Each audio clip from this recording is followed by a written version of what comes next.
Lake George Battlefield Moments, a production of the Lake George Battlefield Park Alliance, preserving our area's incredible history. A weekly feature on 93.5 FM and live streaming at lakefm.com.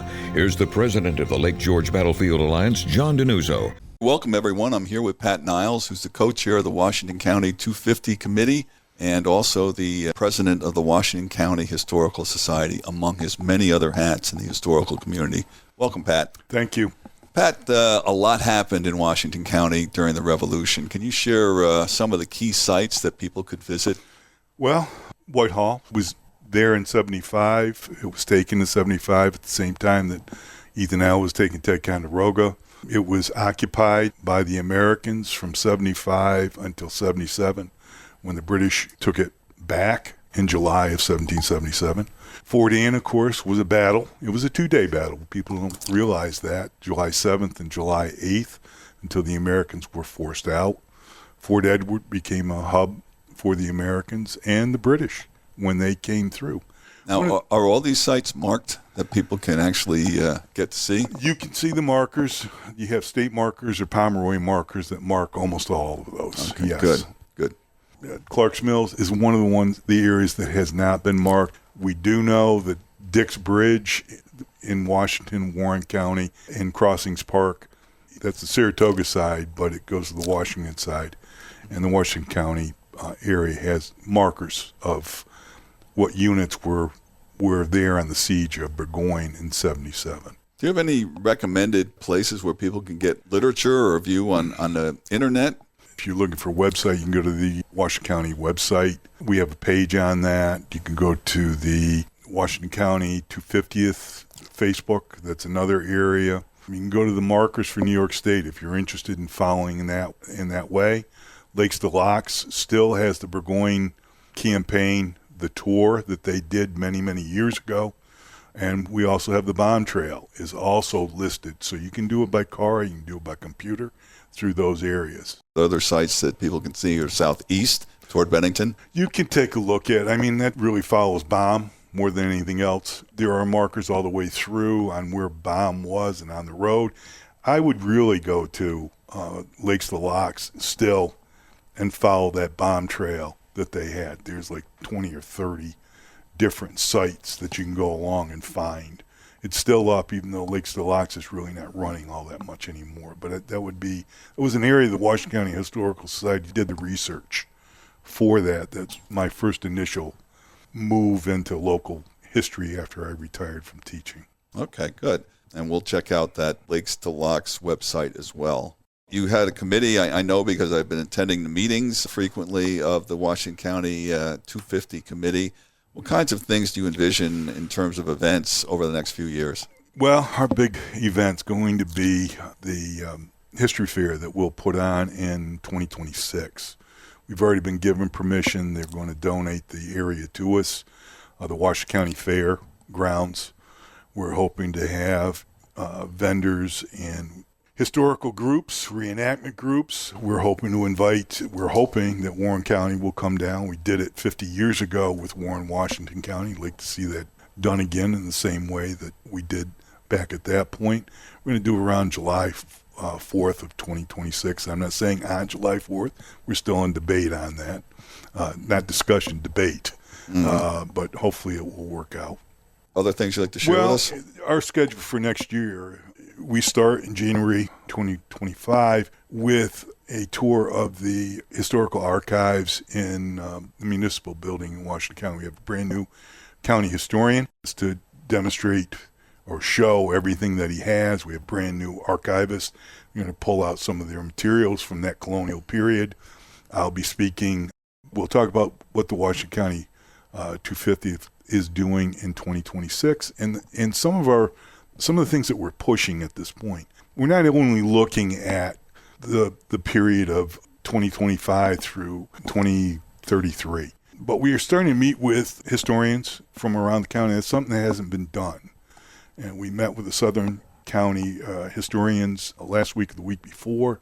We'll be meeting in December with the northern groups. We've never done that before, or it hasn't been done in a long, long period. Washington is a pretty independent county. We are We believe in each one of the townships, and they fight to keep that independence. So we're pleased with that.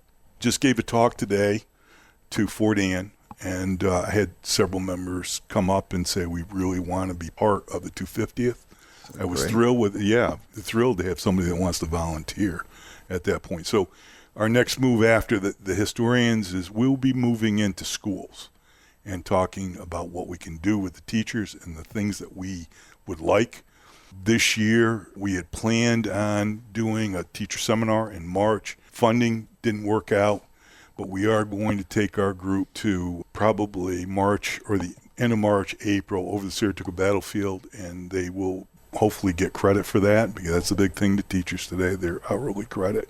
And they will spend a day over there with their materials and what they can do with those materials, and then at the end of the day, they will be given a personal tour of the Saratoga battlefield. Now, next May, for the history aficionados out there, obviously, the 250th anniversary of the capture of Fort Ticonderoga is a big event in history, and certainly a significant move on the part of the Patriots.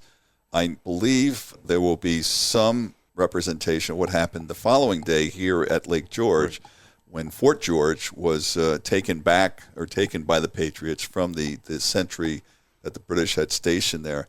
Is there anything planned in Washington County, since a significant event happened there as well? The town of Whitehall is going to put on a series of programs during that weekend. I've spoken with some of the Whitehall folks and will continue to speak with them about doing some type of a reenactment of the taking of Skeensboro in May of that year. It's going to be a busy month for us because we have our Living History Weekend as well, and I believe we're doing some Lafayette programs on top of all that. So May, you will be busy in Washington County. Oh, I think it's going to be a busy few years. I know in December of next year, last week we had Warren County 250 Commission Chair John Barry on and talked a little bit about the Knox artillery train, reenactment, if you will, which will go from Warren through Washington and from Washington down Saratoga, etc. I presume, I'm sure you're going to have some significant part to play in that as well, in terms of his time in Washington County. We are. We're going to try to do something during the summer to kick that off. Sarah Hall has been in the Historical Society, and she has really become very interested in sign painting. So she's done a number of the signs around the area. I think she's got a dozen in at this point, where she paints them herself, cleans them up, paints them, and they're beautiful. She's also this year put in a Pomeroy grant, Tefts Corners, which is in Middle Falls. There was a depot there that a lot of people didn't know. She found out about it from a Harkin report. And so she's doing some of those things. So we're going to try to enlist her into doing some of the cleaning of the Knox markers. We have 3 of them in Washington County, and we'd like to and use that as a promotion to get people excited about the Knox Trail. Perfect. Now, you referenced Pomeroy. Can you just elaborate on what Pomeroy is? William Pomeroy Foundation funds markers. You have to do your homework to get one. You have to use primary sources, but they will pay for a marker. The state of New York used to do it, those blue and gold signs, but that's been by the wayside many, many years. And so he thought it was important enough that he made that part of his foundation. And so you can, from a certain period of time, depending on the area that you're in, you can apply for markers. We've been very fortunate. Okay, if you have Washington County residents interested in participating in your 250 committee work or any of the activities, how do they get in touch with you? They can call the Historical Society. They can reference me in the Washington County 250th Facebook. The county is involved as well. You can call them anytime, and they are more than happy to point them in my direction. The website for the Washington County Historical Society, if you have a question, you write to them or get online, wchs-ny.org.